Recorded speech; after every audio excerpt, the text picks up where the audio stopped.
Mesdames et messieurs, bonsoir. Bienvenue à cette émission de Zoom Appalaches en route vers les Jeux.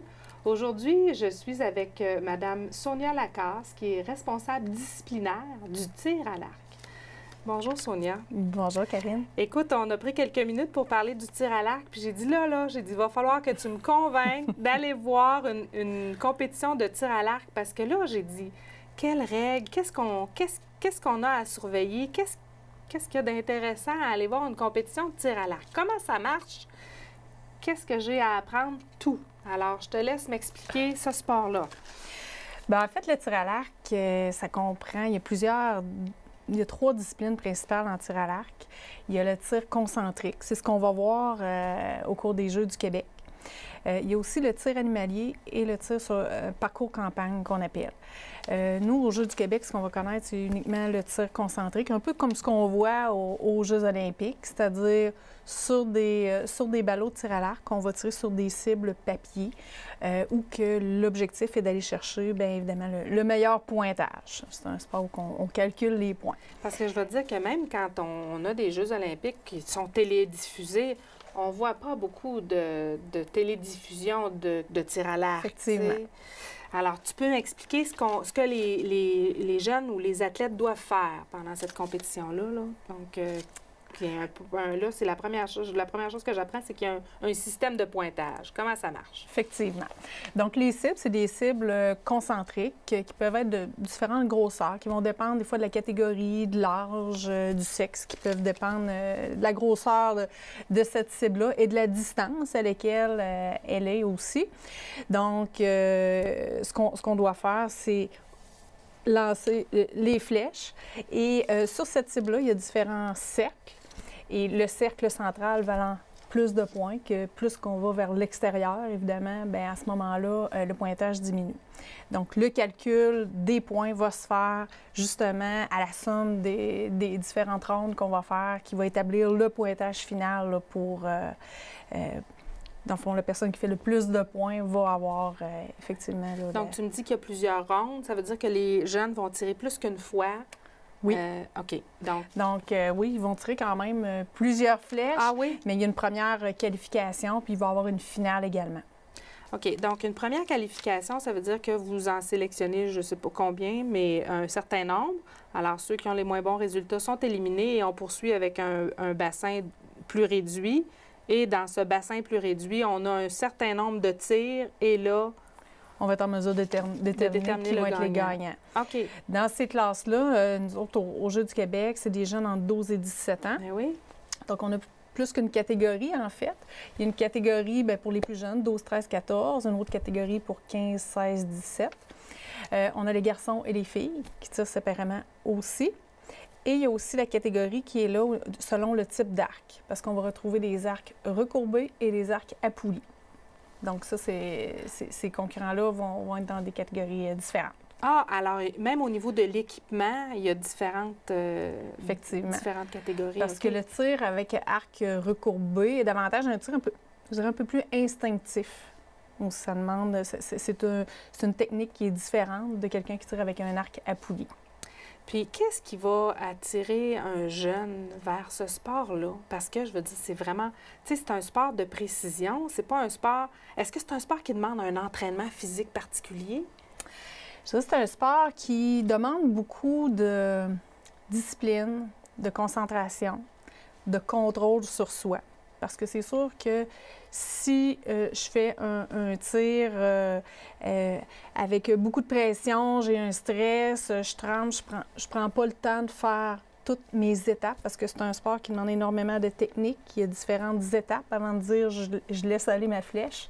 Donc, à partir de là, si je suis trop stressée pour gérer tout ce stress-là, en fait, bien, je ne tirerai jamais de façon adéquate.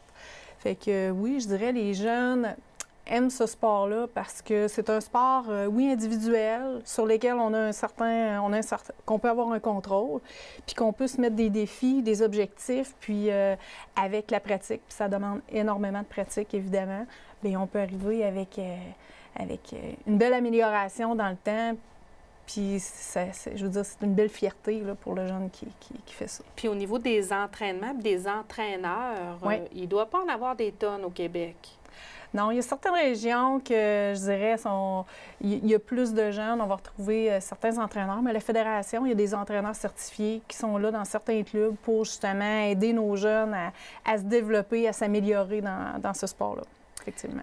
Fait que tu me disais tout à l'heure qu'au niveau des espoirs dans la MRC ici, Mais considérant qu'on n'a pas vraiment de clubs accrédités ou qui font du tir concentrique, bien, c'est certain qu'on n'a pas vraiment de jeunes, là, je dirais, dans notre région immédiate. Dans la région de Chaudière-Appalaches, on va en retrouver peut-être un petit peu plus dans le coin, là, je dirais, dans le coin de Bellechasse. On va avoir des clubs qu'on retrouve, là, entre autres, là, si je prends autour, bien, il y a un club dans le coin de Saint-Simon-les-Mines qui font du tir en salle à Saint-Georges. Il y a un club dans Bellechasse aussi, Saint-Damien, Saint-Étienne. Donc, on va retrouver un petit peu aux alentours. Et pour le tir concentrique, sur cible concentrique, on en trouve beaucoup, là, Rive-Sud de Québec, la région de Montréal, il y a un petit peu plus de jeunes là, qui en font. Ça ne doit pas être la discipline où il y a les plus grandes cohortes de jeunes non plus, là, vu que c'est vraiment un sport très, très spécifique. Mais le fait que les Jeux du Québec se tiennent ici, à Thetford Mines, est-ce que tu penses que ça pourrait ouvrir des portes pour qu'on développe cette discipline-là et qu'on intéresse les jeunes de la région? Ben oui, puis ça fait partie des raisons auxquelles aussi j'ai décidé de m'impliquer, c'est pour faire connaître ce sport-là. Parce que, justement, c'est très, très peu connu. Mais quand les jeunes, il y a des jeunes qui ont... Même que leurs parents ne tirent même pas d'arc, puis qu'ils décident de commencer, justement, parce que c'est une belle... quand ils l'ont vu, c'est quoi, puis de quelle façon ça se passe, bien, souvent, il y a plusieurs jeunes qui accrochent, puis que même c'est des parents qui commencent après. Ah bon? Mais est-ce que Sonia Lacasse, c'est une tireuse à l'arc? Sonia Lacasse, ça en a déjà fait quand même pas mal, la compétition. Je me suis impliquée aussi au niveau du tir à l'arc en étant directrice d'un club. Je me suis aussi impliquée dans une association là, qui au point de vue provincial, là, qui s'appelait l'ACTAC, l'Association des clubs de tireurs animaliers du Québec. Donc, j'ai été impliquée à ce niveau-là aussi. Mais j'en ai fait beaucoup. J'en fais moins aujourd'hui. Je dirais, j'ai délaissé un petit peu, mais m'impliquer avec les jeunes, là, je trouve ça bien. Donc, comment on est devenu responsable disciplinaire du tir à l'arc? Bien, en fait, c'est des gens qui savaient que je connaissais un petit peu ce milieu-là, puis qui m'ont proposé là, de faire partie de l'équipe des Jeux du Québec. Alors, cet été, les compétitions de tir à l'arc vont avoir lieu au Parc Saint-Alphonse. Oui. C'est où ça? Parce que là, tu sais, on connaît le Parc Saint-Noël, on connaît le Parc à Black Lake, tu sais, mais là, j'ai l'impression que le Parc Saint-Alphonse, il vient de sortir d'un chapeau, là. Bien, Parc Saint-Alphonse, en 2003, oui. Le tir à l'arc a eu lieu à cet endroit-là, c'est-à-dire c'est le parc situé juste à côté de la polyvalente. Donc, sur la butte. Oui. C'est ça, si on veut, anciennement, il y avait un terrain de baseball, je crois, là, mais maintenant, là, on a fait des petites modifications là, pour le rendre conforme pour notre compétition de tir à l'arc. Fait que, ce qui est quand même bien, parce qu'on va être situé à côté de la polyvalente, juste à côté du village des athlètes. Là. Ah, bon. Ah bien, tu nous apprends quelque chose. On ne savait pas que le village des athlètes serait à la polyvalente. Donc, qu'est-ce que ça prend? Qu'est-ce que ça va prendre là, sur le terrain de tir à l'arc? Au niveau de l'équipement? Oui. Bien, en fait, c'est le gros de notre équipement, c'est principalement les ballots de tir à l'arc. Des grosses balles de foin, là? Non, bien, ça ne sera pas des balles de foin. Ah. C'est, dans le fond, c'est des cibles. C'est sur quoi on va accrocher nos feuilles. On va installer nos feuilles de nos cibles concentriques. Oui. Et dans le fond, on va en avoir 24 sur le terrain pour que toute notre ligne de tir soit là, nos jeunes, parce qu'on va avoir quand même entre 120 et 130 jeunes là, autour de ça là, qui vont être présents. Quand même! Fait que, puis 24 ballots? Oui. Est-ce que ça veut dire que les jeunes doivent tirer 24 fois? Non, ils vont tirer plus que ça, en fait. Là. OK. Mais là, tu me disais tout à l'heure, puis là, je ne suis pas sûre de comprendre, quand ils tirent, dans le fond, une première vague avant, tu sais, je veux dire, avant qu'on élimine ceux qui ont les moins bons résultats, ils vont tirer combien de coups? C'est 72 flèches. Ah, ils vont tirer 72 flèches en tout. On va calculer les points sur ces 72 flèches-là. Oui. Alors, dans le fond, ces jeunes-là, je veux dire, les premières flèches, on ne sait pas ce qui se passe. Hein? C'est vraiment vers la fin qu'on le sait, là. Puis, effectivement. Ça peut jouer... il peut avoir, exemple, un bris d'équipement. Il peut avoir différentes situations qui peuvent arriver aussi que ça vient influencer, mais c'est sûr que c'est pour ça que je disais tantôt, c'est un sport qui demande énormément de discipline parce que mon tir, il faut qu'il soit précis pour mes 60. Donc, ils vont tirer 72 coups, 72 flèches, excuse-moi, dans la première... dans la qualification. Et ensuite, dans la finale, ils vont en retirer un autre 72. Oui. Oh, quand même! Alors, ça en fait de la flèche? Ça fait quelques flèches, effectivement. Oui, on aura de nombreux Robins à Thetford cet été. Et puis, là, dans le fond, les installations de tir à l'arc, c'est pas permanent. C'est pas permanent, non. C'est sûr qu'il y a toujours une question de sécurité qui est là aussi. Oui. C'est pas n'importe qui. Je veux dire, il faut quand même assurer une certaine sécurité puis un encadrement à ce niveau-là. Par contre, il n'y a rien qui empêche que, éventuellement, si on voit qu'il y a de l'intérêt, tout ça, bien, c'est le fun. On va avoir déjà une bonne base qui est là. C'est sûr, ça dépend toujours de l'intérêt qu'on a de la part des jeunes, même des adultes. C'est un sport qui se pratique autant par un enfant que par des adultes. Hein? Fait que c'est un sport de 7 à 77 ans. Hein? Puis on peut commencer à n'importe quel âge. Bien, je dirais, on a des petits pas vieux là, qui commencent, là, des fois avec des petits arcs traditionnels, puis ils débutent comme ça. Puis plus ça avance, bien, des fois, ils vont poursuivre avec des arcs recourbés ou arcs à poulies. Là, ça dépend. Parce que la compétition, c'est pour les 12 à 17 ans. Donc, on aura des tout-petits de 12 ans qui vont faire ces compétitions, qui vont tirer 72 flèches. Oui. Parce que, je veux dire, c'est sûr que ça prend une certaine force physique, là, pour... tu sais, ça allie force et précision, là. Oui, c'est ça. Alors, finalement, tu ne me parlais pas d'entraînement, mais j'imagine qu'ils doivent quand même se garder en forme, ces jeunes-là. Ouais. Quand on commence à tirer de l'arc, on découvre des muscles qu'on ne connaissait pas avant. Oui. Effectivement. Mais avec le temps, on les travaille. Bien, écoute, Sonia, tu me donnes le goût d'aller voir les compétitions de tir à l'arc cet été. Alors, c'est un rendez-vous aux Jeux du Québec, fin juillet, début août, cet été. Manquez pas ça. Je pense que ça va être très intéressant. Merci, Sonia. Bien, merci. Venez nous voir. Et à vous, je vous dis à la semaine prochaine.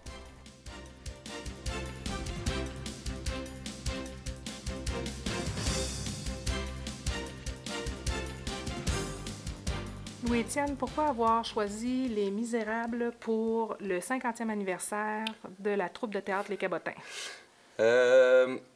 Les Misérables n'étaient pas nécessairement comment je dirais, mon premier choix. J'ai écouté une bonne quantité de comédies musicales différentes. Le premier choix que j'avais, c'était impossible, voire même envisageable de le monter pour diverses raisons. Puis, en vue des célébrations du 50e, bien, depuis 2-3 ans, on fait des reprises. Donc, l'année passée, on a repris Vol au-dessus de nid de coucou, qui avait connu un bon succès en 2004 et qui en a connu un tout aussi grand l'année passée. Donc, quand on m'a offert de m'occuper du spectacle du 50e, bien, comme j'ai dit, j'ai écouté une couple de comédies musicales. Et c'est là que j'ai pensé, ça fait 20 ans qu'on l'a montée, ça fait 20 ans qu'on se fait demander quand est-ce qu'on va la remonter, parce que les gens à Thetford nous en parlent encore de ce qu'on avait présenté. Fait que j'ai réécouté les trames, toutes les trames musicales, j'ai relu le livre, et je me suis aperçu que, malheureusement, cette histoire-là est encore d'actualité presque 150 ans, un peu plus que 150 ans plus tard. Et elle est toujours aussi touchante, cette histoire-là. Elle est toujours aussi belle. C'est la raison principale. Donc, moi, j'ai offert de remonter Les Misérables avec ma vision de la pièce. Et le CA a heureusement accepté. Donc, c'est pas ta première mise en scène. Je pense que tu es comédien et metteur en scène pour la troupe de théâtre depuis quand même un certain temps. Ouais. Mais tu me disais tout à l'heure que tu travailles sur la pièce des Misérables depuis près d'1 an. Ouais. Et dans le fond, c'est très émotif pour toi de remonter cette pièce-là. Oui. Ouais. Pour les Cabotins, ça se trouve être ma 4e mise en scène, mais ça fait 10 ans que j'assure les ateliers théâtre au socio-culturel au cégep. Fait que, bon, des mises en scène, j'en ai, finalement, au bout de la ligne, j'en ai une 15aine. Bon, la première mise en scène que j'ai faite pour les Cabotins date de 2008, c'était pour le 40e, et c'est la comédie musicale Roméo et Juliette, qui avait connu un succès majeur. Après ça, j'ai monté Trick or Treat, j'ai monté Zone de Marcel Dubé en 2013. Donc, c'est vraiment ma quatrième mise en scène. Là où c'est le côté émouvant mais c'est pas tant émouvant, mais Les Misérables, je dirais que ça fait partie de ma vie depuis plus d'une vingtaine d'années. J'ai encore le souvenir de mes parents qui m'amènent au Théâtre de Saint-Denis voir la version avec Robert Marien dans les années 90. Quand j'étais sorti de là, j'étais, flabbergasté, on va dire ça comme ça. Et je disais à mon père, « Papa, j'aimerais ça, un jour qu'on la monte, j'aimerais ça faire Gavroche. » Ça s'est produit 8 ans plus tard, en 98, pour le 30e des Cabotins. Évidemment, j'avais plus l'âge de faire Gavroche. Et j'ai auditionné et on m'avait offert le rôle de Marius Pontmercy, le héros romantique, là, par excellence, amoureux de Cosette et révolutionnaire et tout et tout. Mais l'année avant, en 97, on avait fait la version scolaire où j'interprétais Javert.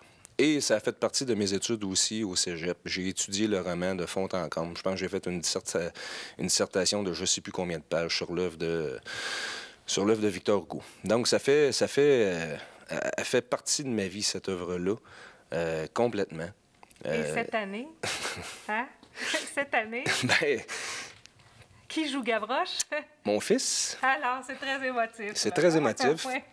Et ma fille fait Cosette. En fait, il y a 3 petits gars qui se partagent le personnage de Gavroche et il y a 3 petites filles qui se partagent le personnage de Cosette.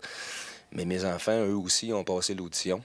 Et tu sais, je suis réaliste, là. Tu sais, s'il n'était pas bon comédien ou qu'il ne savait pas chanter, je leur aurais pas donné. Mais j'ai la chance d'avoir 2 enfants qui suivent la trace de leurs parents et de leurs grands-parents. Donc, c'est émouvant. Surtout la scène de la mort de Gavroche, là, ça vient chercher le cœur d'un père, là. Écoute, il y a plusieurs défis qui entourent cette production-là. On en parlait tout à l'heure. Il y a des défis au niveau aussi du local. Parce qu'en 98, c'était pas ici au Studio Théâtre. Non. Alors, est-ce que tu peux m'en parler un peu? Tu sais pas du moment où on accepte de monter Les Misérables, on accepte de rentrer dans la gueule du loup, je dirais, là. C'est immense. C'est immense comme œuvre. Moi, je travaille là-dessus depuis 1 an. Je peux dire que je travaille là-dessus. Ça fait au-dessus d'1 an et demi que j'envisage le fait. Mais vraiment, là, si je commence à compter mes heures, c'est vraiment depuis 1 an. Écoute, le défi a été de refaire l'histoire. Je la voulais différente de celle qu'on avait présentée v'là 20 ans. Il y a des chansons qui n'apparaissent plus dans ma version qui apparaissaient v'là 20 ans. Il y a des chansons qui n'étaient pas là v'là 20 ans qui font partie de ma version à moi. J'ai écouté la première version, la trame originale de la première version qui date de 1980. J'ai écouté celle qui date de 1990-91. Et j'ai fait un mix de ces deux versions-là. Et j'ai essayé de le faire pour que ça concorde avec le roman de Victor Hugo. Je voulais me coller le plus près possible de l'œuvre et de l'atmosphère du roman de Victor Hugo. Une fois ce fait, il a fallu que je me trouve quelqu'un pour me refaire les trames musicales. On parle de 48 chansons sur 3 heures de spectacle.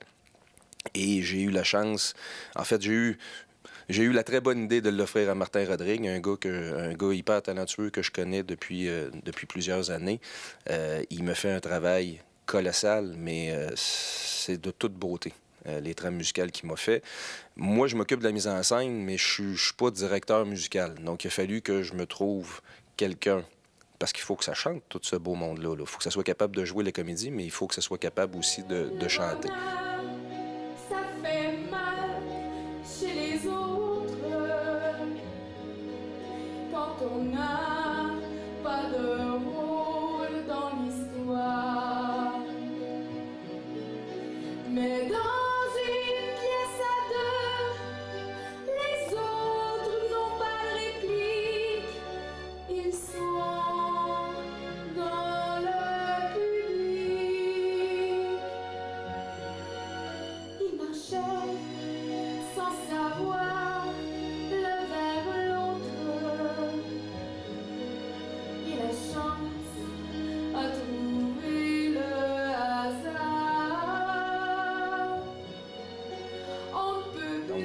il a fallu que je me trouve un directeur musical. J'ai eu la chance immense que Jean-Clément Bergeron, connu dans la région comme étant le chef du chœur classique, entre autres, accepte d'embarquer dans cette aventure-là avec moi. Puis après ça, c'est de combler la distribution.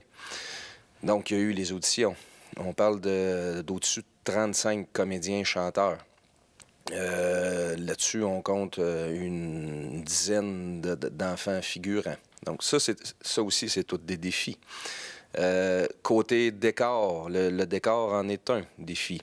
V'là 20 ans, on jouait dans la salle du Sceau, mais là, depuis quelques années, on a la chance d'être chez nous, au studio, au Théâtre Paul Hébert. Donc, juste au niveau de l'espace, on a moins de coulisses qu'on avait à la salle du Sceau, mais on ne peut pas se permettre de faire un plus petit décor. Donc, c'est ça. Là, depuis plusieurs semaines, j'ai une équipe qui travaille quasiment à temps plein sur la construction du décor. On va avoir un plateau tournant qui est en train de se faire. Donc, ça aussi, c'est des défis. C'est un défi épouvantable parce qu'il faut arriver aussi dans les délais. Ça se peut que le soir de l'avant-première, il y ait encore des coins du décor où la peinture est fraîche. Puis après ça, tout ce beau monde-là, il faut les habiller. Donc, il a fallu que je me trouve des responsables au niveau des costumes. Et pour l'instant, il y a des comédiens là-dedans là, qui changent de costume 3, 4, 5 fois. Ça aussi, c'est tout un défi. Puis là, après ça, on amène tout ce qui est côté sonore au niveau de la salle, tout ce qui est côté technique aussi là, au niveau de l'éclairage.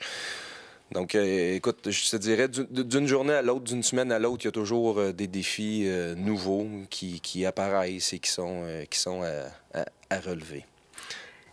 À quoi les gens doivent s'attendre lorsqu'ils viendront voir Les Misérables? Les gens doivent s'attendre à en avoir plein les yeux et plein les oreilles. La salle est plus petite, donc l'émotion va être directe, elle va être à la limite, je dirais, palpable. Donc les gens vont être touchés, vont être émus.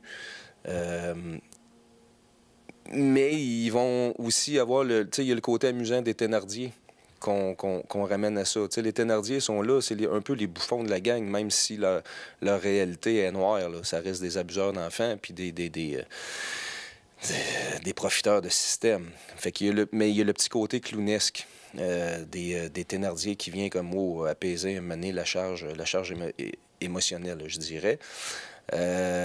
Écoute, il y a les scènes de la barricade avec des fusils qui vont tirer, évidemment, qui vont tirer à blanc.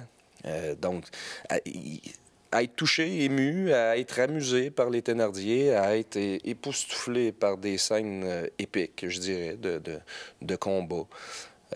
Ils pourront pas sortir d'ici indifférents suite à ce qu'ils vont avoir vu et entendu. Alors, la production débute le 9 mars. 9 mars. Et les billets s'envolent rapidement. Ouais. Alors, qu'est-ce que tu conseilles à ceux qui veulent Je vous conseille, pour ceux qui veulent absolument venir voir Les Misérables, c'est arrêter d'attendre et de réserver le plus rapidement possible. Parce que là, présentement, À la date où on se parle, on a des demi-salles, là. Mais ça continue de jour en jour là, à réserver. Donc, ne manquez pas la chance de venir voir cette œuvre-là. Et c'est une œuvre, en plus de ça, qui est faite. Il y a 75 personnes de la région qui gravitent autour de ça. C'est carrément une PME. Ils ne calculent pas leurs heures. Ils le font de façon bénévole. Il faut être fier de ça. Il faut que les gens se déplacent et qu'ils viennent voir. C'est la récompense de ceux qui vont avoir mis autant d'heures sur ce spectacle-là. La récompense, c'est que les salles soient pleines. Donc, prenez pas la chance d'attendre. Réservez tout de suite. Vous pouvez le faire via notre site Internet, via lepointdevente.com ou en téléphonant directement au 88 338 1255. Merci, Louis-Étienne Nadeau. Ça me fait plaisir. C'est un rendez-vous.